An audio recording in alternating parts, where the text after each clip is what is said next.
ભારત દેશના માનનીય પ્રધાનમંત્રી શ્રી નરેન્દ્રભાઈ મોદી સાહેબ જ્યારે ગુજરાત રાજ્યના મુખ્યમંત્રી શ્રી બન્યા ત્યારથી ગુજરાતની એક આ પરંપરા શરૂ થઈ છે કે દરેક મહાનગરોની અંદર ગુજરાત ટુરિઝમ અને જે તે સત્તામંડળ દ્વારા પતંગોત્સવ કરવામાં આવે અને આ પતંગ મહોત્સવની અંદર રાજ્યના ગુજરાત રાજ્યના ભારત રાજ્યના અલગ અલગ રાજ્યમાંથી આવતા પતંગવીરો અને વિદેશથી આવતા પતંગવીરો માટે લોકો અને ખાસ કરીને બાળકો અને પરિવારજનો આ મહોત્સવની અંદર આનંદથી જોઈ શકે, લાભ લઈ શકે એના માટેનું રાજ્ય સરકારનું ખૂબ સુંદર આયોજન છે।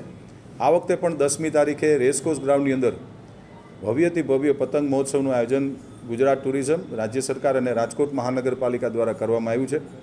આપ સૌના માધ્યમથી રાજકોટ શહેરના અને સૌરાષ્ટ્રના અલગ અલગ મહાનગરોની અંદર વસતા શહેરીજનો માટે હું હાર્દિક નિમંત્રણ આપું છું।